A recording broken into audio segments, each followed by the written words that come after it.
Does this case strike you as odd? Well, let's leave out Trump for a minute and let's leave out politics and just talk about what happens in real estate development anywhere. So if you're a developer and you've got a building on a block anywhere in America and it's worth, let's say, $500 million, and you want to build a building right beside it, you go to the bank and say, this building is worth $500 million.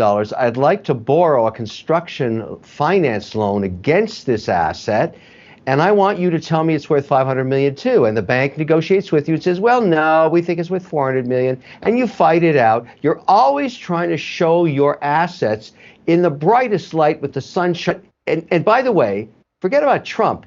Every single real estate developer everywhere on earth does this. They always talk about their asset being worth a lot, and the bank says no. And that's just the way it is.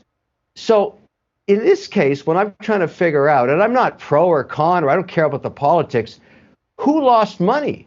No. Hello, family. Welcome back to another episode of Journey to Harmony. I'm your host, Richard Harmon. Today, we want to talk to you about the Donald Trump recent trial in New York City, facing off against Letitia James. Donald Trump has recently been fined $350 million in a attempt that says that he attempted to defraud the banks and the systems. This is a unprecedented overall ruling right here that we're seeing, and something that is definitely going to be raised to the appeals court. So with that, what happened was Donald Trump was doing a business deal for a building, for a piece of real estate in New York City. He, on his taxes showed that the building had been reduced from, depreciation and things of that nature, but also likely took that same building and went to a bank and asked for a certain amount of money. I think it was a total closely about $300 million or $400 million or something of that nature.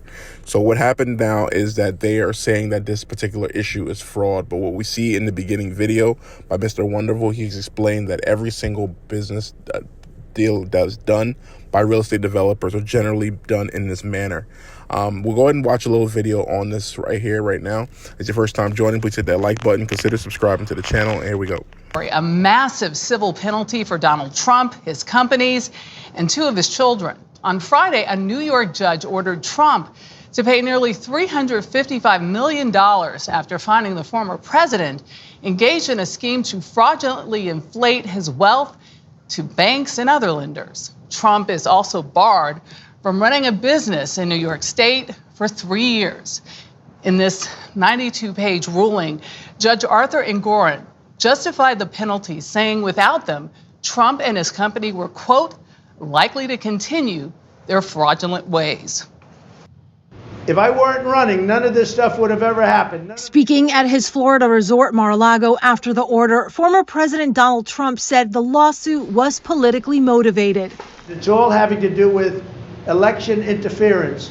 There were no victims because the banks made a lot of money. In his ruling, Judge Arthur Engoron said of Trump and the other defendants, their complete lack of remorse borders on pathological. This whole thing is very unfair. On Trump himself, who took the stand 2 times, the judge said his refusal to answer the questions directly, or in some cases at all, severely compromised his credibility. He appeals the decision. CBS News legal analyst Ricky Kleeman says Trump may have better luck in the higher court. So when he goes forward through his lawyers with the appeal, he really does have a viable argument that this is a different justice system applying to him and to his business. Just last month, in a separate trial, Trump was ordered to pay more than $83 million to E. Jean Carroll for defaming her after she accused him of sexual assault.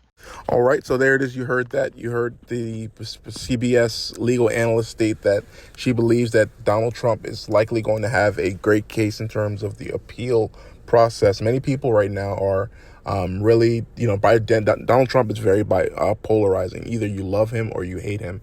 And a lot of people fall under that umbrella of hate.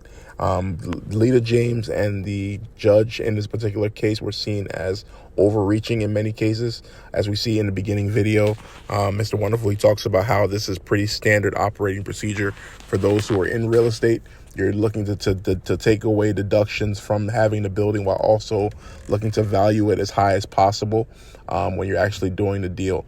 I think even more important than the event itself is what does this state for those who are investors into New York. For you to do something of this nature, for you to go after and to give a fine of $350 billion to the former president, this sends a chill down many people's spines. New York City is already one of the most expensive cities in America and also one of the most expensive cities in the world. What you need is business owners and developers to come into the city to help to reduce the costs. By doing this is like, cutting off your nose to despite your face. So what you're happening is you might get hundreds of millions of dollars from Donald Trump, but you're going to lose out on hundreds of billions of dollars of investment because this is going to be seen as a hostile environment for business and for investment.